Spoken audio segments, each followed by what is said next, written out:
Non-playable characters, or NPCs, can be odd. They are essentially pre-programmed robots meant to act like human players. Whether they are asking complete strangers to do errands for them, leaving valuables out in the open, or just phasing through walls because the game's engine is a bit buggy, we've all laughed at an NPC for doing something we thought was completely ridiculous. And that is what we are looking at today. We are looking at some of the most ridiculous things NPCs do in video games. Before we begin, don't be a dumb NPC. Hit that subscribe button for more videos on the games you love.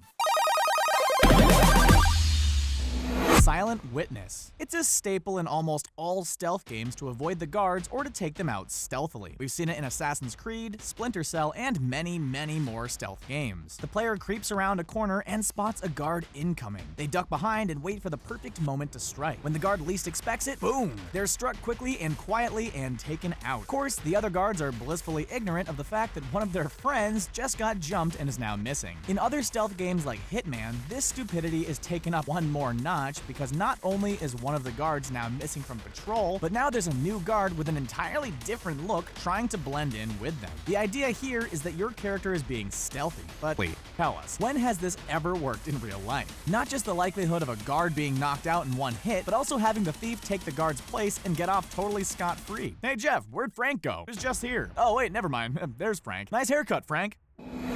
Breaking and entering. Granted, this doesn't happen in most RPGs like Oblivion and Skyrim. In those games, your butt will be handed over to the guards if you're caught. But in earlier adventure games like Legend of Zelda, Link had free reign to pillage innocent villagers' goods. While it is a trope as old as the 8-bit era, valuables and collectibles are often found in the homes of NPCs. Whether it's money, health, potions, weapons, ammo, or just random junk, the chosen hero has raided the homes of the innocent since the beginning of gaming. This trope is so popular that back in 2010, College Humor made a skit called RPG Heroes Are Jerks, where two NPCs are discussing how at any moment a legendary hero will come and ransack their home. Sure enough, an armor-clad knight comes in and proceeds to take what he can find. We won't spoil it for you, but we will leave a link in the description so you can see how it ends. More to the point, sometimes games will let you live out your deep fantasies of committing a B&E on some unsuspecting NPCs. I mean, what are they gonna do with those rupees? Buy a chicken? Buy some masks? Nothing. Get out of here. Hey guys, we are very excited to announce the Premium Network. The Premium gets you early access to videos from The Richest, Screen Rant, The Taco, The Sportster, The Things, and many other great channels. Literally thousands of videos in one place with ad-free browsing. Check out the Premium by clicking this link. Sign up for free and start binge-watching videos from your favorite channels.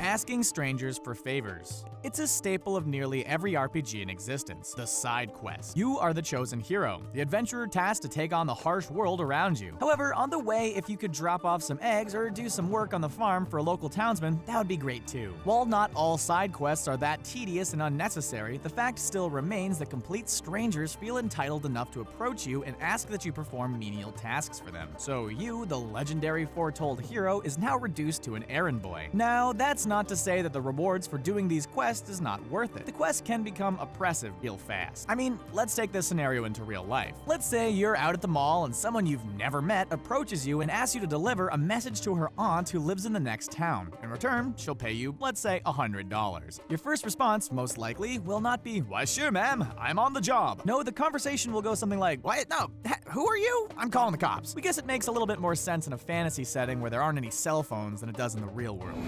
Keeping their powerful artifacts out in the open.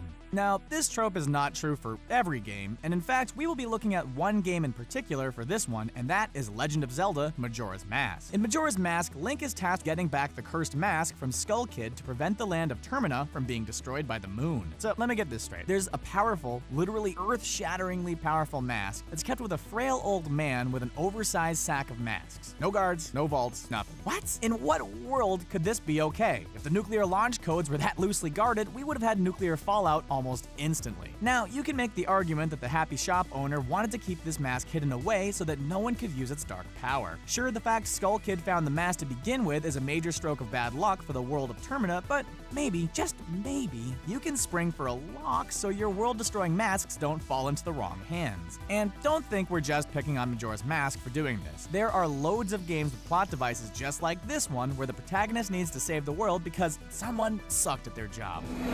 Failing to follow basic directions. Escort missions. The two words that will make every gamer groan in disgust other than uttering the words console exclusive.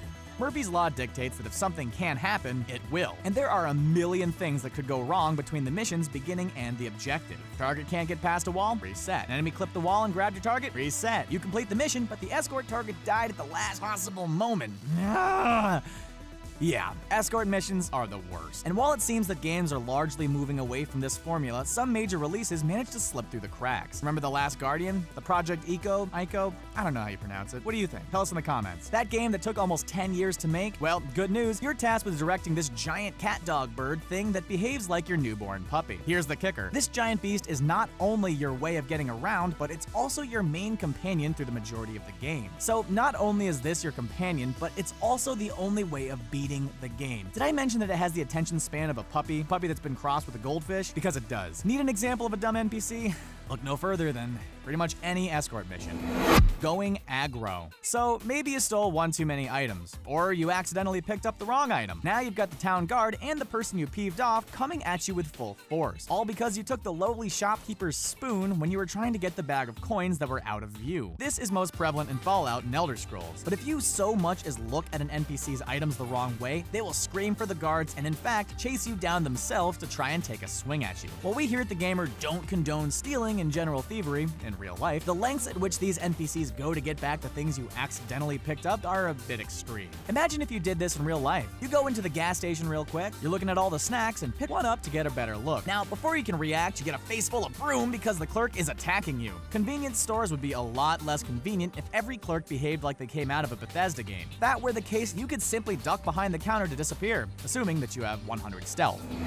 Leaving things in odd places. For this example, we have to look at the BioShock series. Yes, it would seem that in the world of Rapture, where society is degraded to the point of madness, people will just keep random health packs and money in the oddest places. It's as if these NPCs have no organization skills. They'll often leave food, health, and money in garbage bins and keep food like hot dogs in their pockets. While it might be socially acceptable to keep your money in your wallet, people will give you strange looks when you toss $5 in the nearest garbage can along with a perfectly good health pack. Of course, the food is more prevalent in BioShock Infinite, where food is more abundant than health packs, and oftentimes you'll find food items in briefcases, luggage trunks, and yes, even garbage cans again. In fact, to demonstrate this ludicrous phenomenon, the video game comedy group Mega64 made a parody on BioShock Infinite where one of the members dressed as Booker DeWitt walked around a crowded boardwalk looking for food to eat while low on health. I guess this is also for the player as well. Yes, it's dumb for NPCs to leave food and valuables in weird places, but it's just as weird for you, the player, to take them. Having dialogue options be locked out. Okay, so for this one, we're gonna go back to Bethesda, more specifically Fallout. In certain Fallout games, the player has the option to use their skills during dialogue to get extra perks, whether it's more reward money, weapons, or extra goodies. Sometimes you need to use these extra options to progress a certain quest, and in Fallout 3 and New Vegas, the dialogue the players have with NPCs is different, but both have the same annoying effect. In Fallout 3, your skills give you a certain percentage of succeeding with a certain option. This will most likely correlate to your speech skill, but other skills can play a role too. In any case, even if you have a 50+ in a skill, the chances to succeed a skill check are roughly 80% or so. You know what sucks though? You still fail and then you can't try it again. Like, does that? In what conversation could someone not be convinced to do something if they just ask again or completely shut someone down after one try? It is rude and totally silly. Hey Jerry, can I borrow your lawnmower? No, and if you ask me again, I'll call the cops. Jerry, I was just asking. No, you will never ever get my lawnmower. Just let me have it, Jerry. Walking into walls/clipping. Look, we all want superpowers. Whether it's super strength, flight, or telekinesis, everyone can dream of having cool power. Apparently, NPCs all wish that they could walk through walls or disappear. Some of them are different in that they would rather fly off into space than stay grounded. You see this mostly on the dreaded Escort mission, but you can see this out in the open too with open world games like GTA and Skyrim. And look, we've all seen those videos of people walking into walls and poles because they're distracted by something, most likely their phone. The difference here is that real people tend to correct themselves, albeit after being hurt or laughed at. We've known about this little glitch in the system for as long as games have existed in the third dimension, and no matter how recent the title is, NPCs just can't help themselves and get stuck in a wall or glitch through a closed door. What's even more prevalent is the thousands of compilations of NPCs glitching out in game. Whether they walk through walls, teleport, or just fly off to nowhere, NPC glitches offer hours of entertainment for gamers everywhere.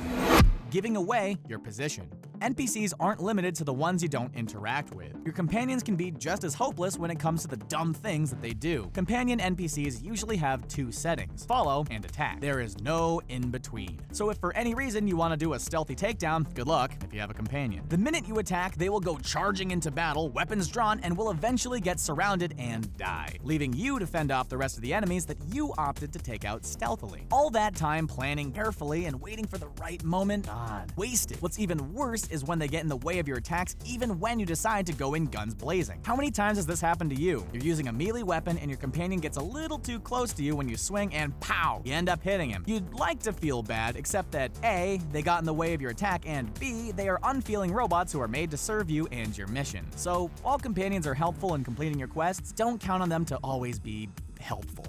And those are 10 dumb things NPCs do in video games. Have you ever had a bad NPC experience? Of course you have. Let us know about it in the comments. Don't forget to subscribe to The Gamer to see more videos on games that you love. Also, check out our playlists for more exciting gaming content. Thanks for watching.